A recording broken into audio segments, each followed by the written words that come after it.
All right, Aaron, let's go over the plan. This ridge line right here is the primary line of defense. Intel has it since we have the body of water to our rear, we should expect the attack to our front. First squad is setting up the concertina and the claymores 50 meters up from the bottom of the valley. Second squad's got the fortified elevated positions for the 50 cals. Hey, word is we should expect the attack later today. All right, so we got to get on with it.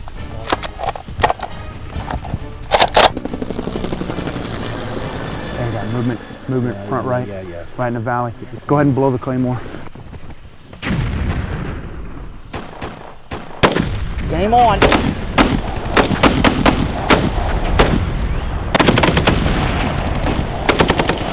This is my last mag, Aaron. Get that gun back up. Out. Smoke. We gotta move. Go.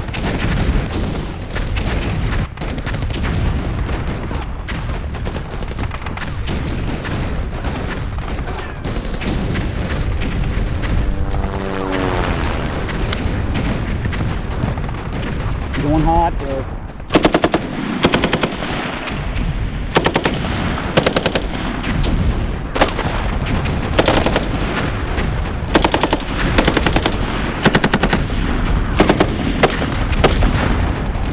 Hey, they're breaking away. Hey, I got vehicles out there. Let's get to the Barrett. All right, let's go.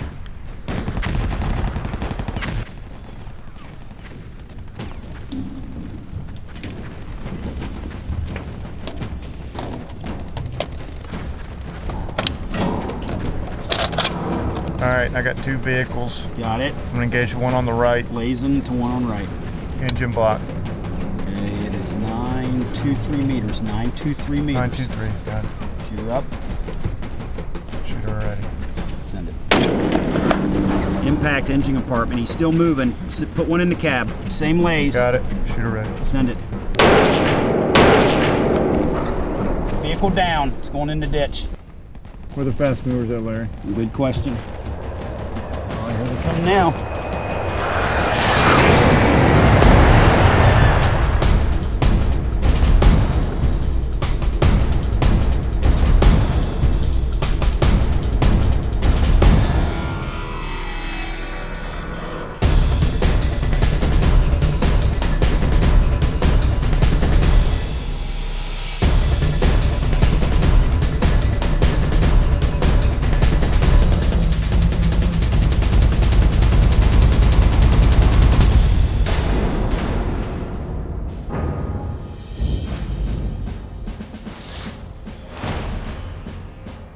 The theme of this week's episode of Then and Now is repelling a mass attack, where we will take a look at some of the key characteristics of the squad level machine gun. At the squad level, the full automatic weapon provides the backbone of available firepower. Also in this episode, we will take a brief look at a 50 caliber sniper rifle, which has found an important use in repelling mass attacks.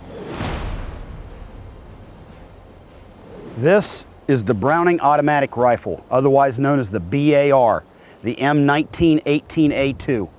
There were no significant changes in its design from 1917 all the way to its end of its service life in the 1960s. It's a 30 caliber magazine fed machine gun that's extremely rugged and completely reliable.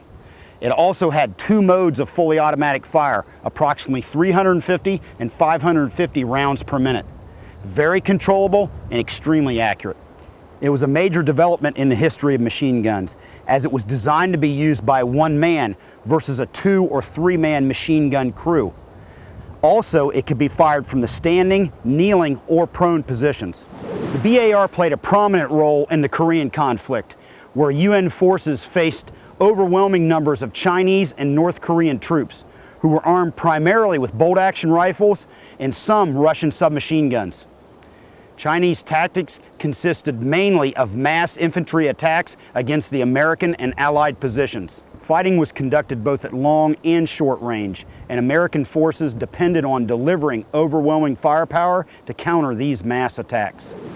It was common in World War II in Korea for soldiers to take off the carrying handle and the bipod of the BAR, as they were somewhat useless in combat. It just added weight to the already heavy soldier's burden. The American soldiers found that during mass attacks, the 20-round magazine, although superior to the 8-round clip of the M1 Garand, was not quite enough to get the job done.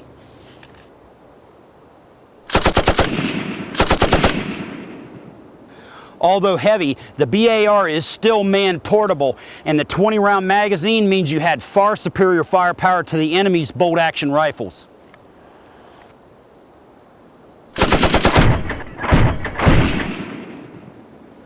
BARs combined with M1919 machine guns and M3A1 submachine guns provided a tremendous volume of suppressive fire. For instance, during the Battle of Outpost Harry in June 1953, 5 companies of American and Greek soldiers held out for 9 days against wave after wave of mass attack from over 13,000 Chinese soldiers. During this period, UN forces suffered only 114 casualties, while inflicting approximately 4,500 casualties on the Chinese. The tactical impact of the BAR was tremendous. It provided the firepower base for the infantry squad, and also gave the individual soldier, rather than a machine gun crew, overwhelming firepower.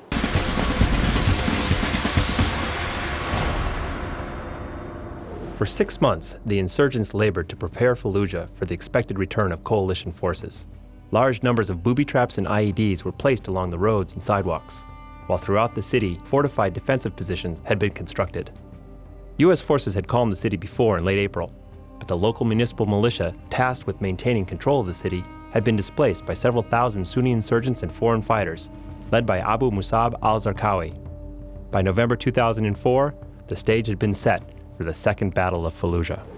On November 8, 2004, 6 battalions of U.S. combat infantry set out with the task of retaking the city.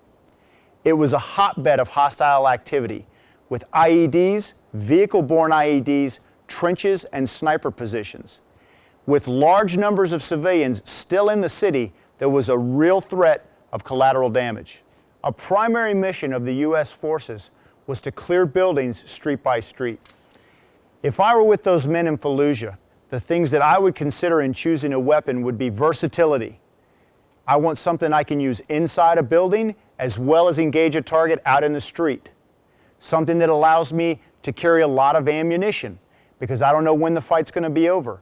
And finally, a weapon that's easy to carry and maneuverable, because I'm going to be working house to house and street to street. This week on Choose Your Weapon, your 3 choices are the M4 shotgun, a semi-automatic high-performance shotgun; the M16A2, already the standard battle rifle in Iraq; or the M249 squad automatic weapon. The M249 squad automatic weapon would have been a good choice that November in Fallujah. It had a tremendous rate of fire, but was still portable enough for room-to-room combat.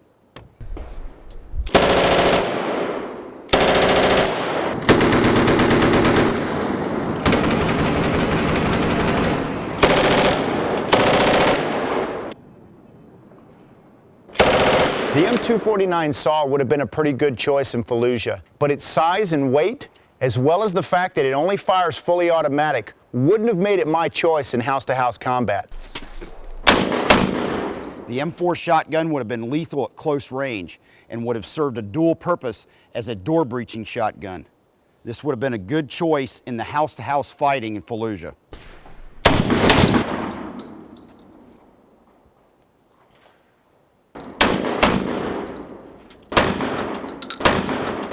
The M4 shotgun would have been a pretty good choice because it certainly is lethal at close range, but if you made your way into a street and had to engage a target at distance, you'd kind of be out of luck.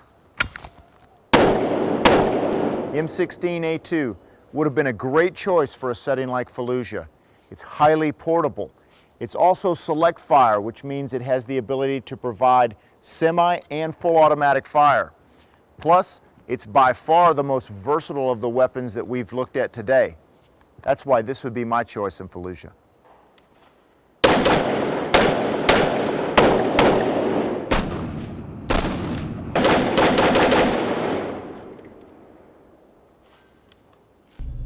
This workhorse of the U.S. military would have been my choice in Fallujah.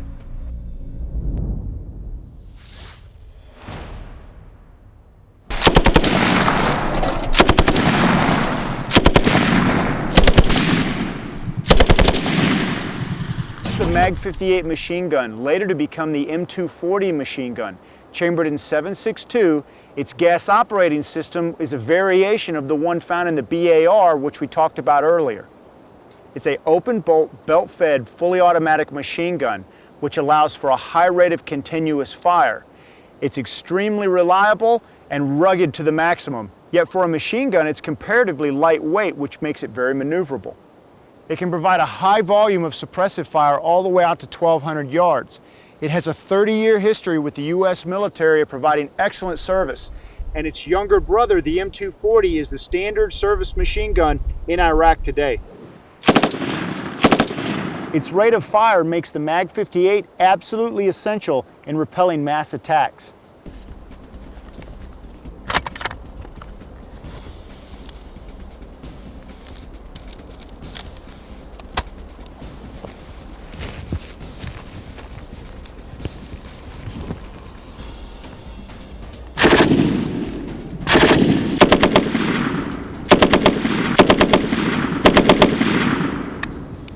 When repelling a mass attack, you need a weapon that's highly reliable, like the Mag-58. If you just show it a little bit of love, it'll just keep chewing ammunition.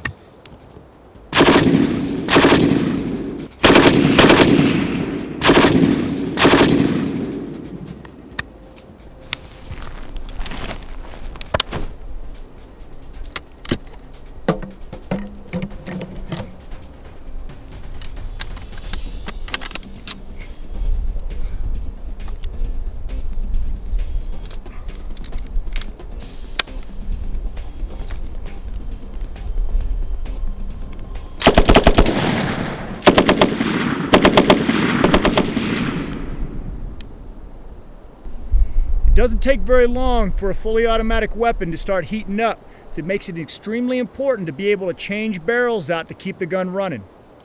The M240 replaced a problem-plagued M60 in the 1990s. The basic design can be modified for a light machine gun on a bipod to a medium machine gun on a tripod. It can also be mounted on trucks, tanks, and aircraft, as well as it can be fitted with various tactical optics. The M240 is the dominant machine gun among NATO armies today, and the US version is interchangeable with all foreign-made NATO equivalents. This has significant advantages in training, logistics, tactical versatility, and joint operations. A recent Army report stated that US soldiers have tremendous confidence in this weapon. The M240 truly is a legend in its own time.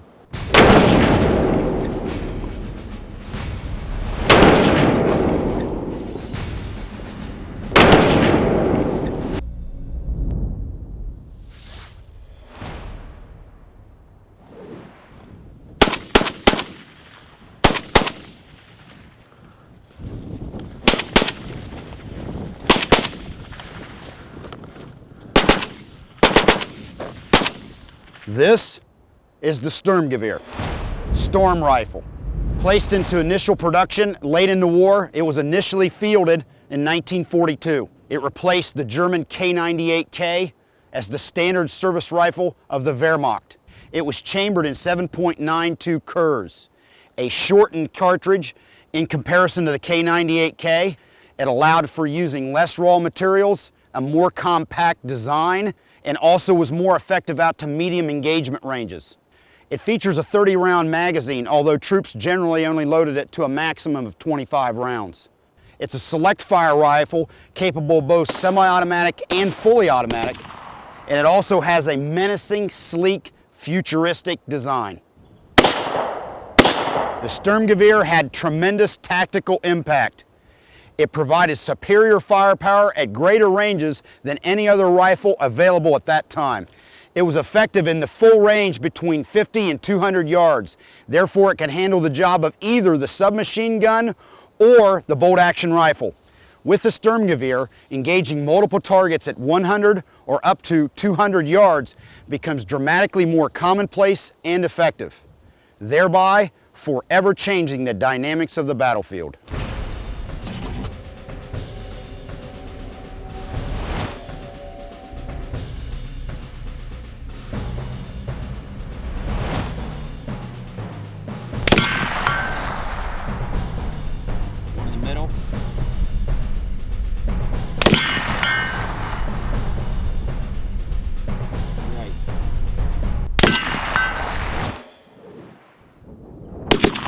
Given the tremendous potential of the Sturmgewehr, it's somewhat surprising that the Germans did not rush it into production in 1942. However, initially, Hitler did not embrace the concept. He was concerned about yet another weapons development project. He also had competing resource requirements for 1942 and 43, and there was concern about the production of yet another non-standard caliber. Finally, Hitler embraced the MP-44, naming it the Sturmgewehr, and it was placed into mass production in 1945, the last year of the war. But the Sturmgewehr was available a full 2 years earlier. What if the Sturmgewehr had been widely distributed to the German army in 1943? It would have negated the advantages of the American M1 Garand, had a major impact on the Russian front, and would have provided a dramatically different level of response to the Normandy invasion. The earlier adoption of the Sturmgewehr would most certainly have resulted in far greater Allied casualties and could have tipped the scales in close battles such as Monte Cassino, Bastogne, and Stalingrad.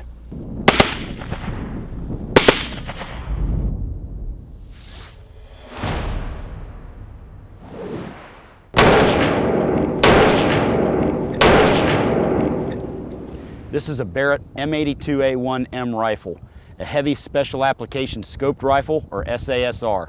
Designed in 1980 and put into service in 1989, its first use in the U.S. military was by the Marine Corps in Operation Desert Storm.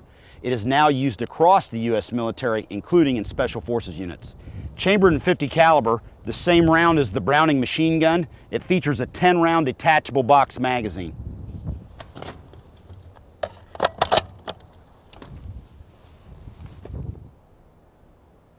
Weighing at 30 pounds, the Barrett is a beast. However, it has an effective range out to at least 1,850 meters, with recorded hits all the way to 2,500. Although it can be carried by one man, it is best used in a static position like this one.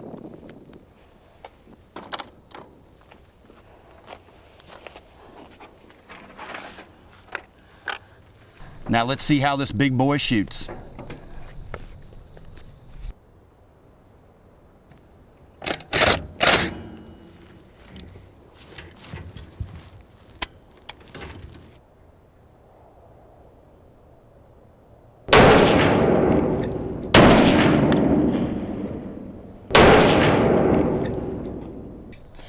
During a mass attack, particularly one supported by vehicles, the pinpoint rapid fire of the Barrett could be very disruptive to enemy activities.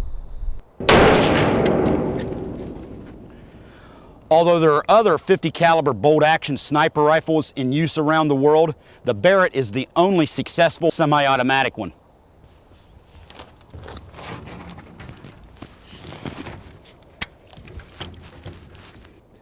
During an enemy assault, the Barrett is an effective tool because of its versatility. It can engage enemy vehicles, eliminate critical pieces of enemy equipment, and also serve in an anti-personnel role, especially when they are shielded by cover.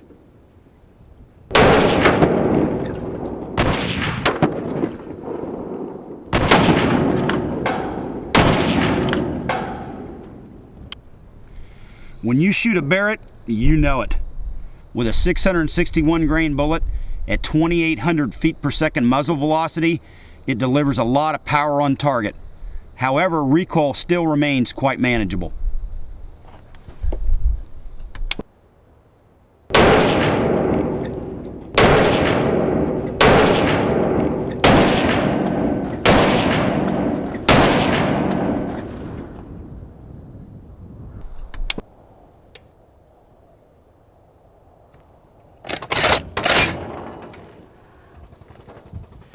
This is the .50 caliber round from the M82 Barrett. As you can see, it was patterned after the 30-06 round from the BAR that we used earlier in this episode.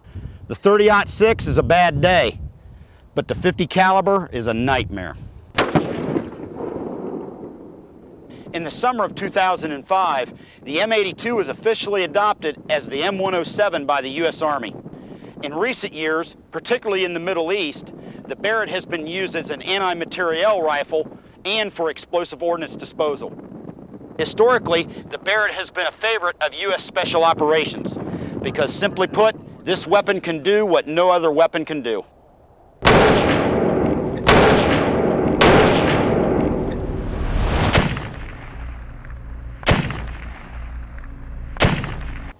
It was interesting taking a look at the squad automatic weapon this week. A concept that was unheard of just 100 years ago. Now it would be unimaginable for a squad to be without one. Yeah, and although the theme of this segment was repelling the mass attack, over the last few decades they've kind of all but disappeared. And I can't help but think that one of the major reasons for that is the overwhelming amount of firepower that the defender can now bring to bear on the assaulting force. I got to fire the BAR and the Barrett, and troops liked them because of the unique capabilities they had, such as a serious caliber and precise rapid fire. Yeah, and the design of the Mag 58, even though it's 50 years old, is still as effective today as it was then. We hope you enjoyed today's show. We'll see you next time on Tactical Impact. Hey, thanks for watching the Vickers Tactical YouTube channel. To subscribe, click here, and to watch some of my favorite videos, click here. Have a good one. LAV out.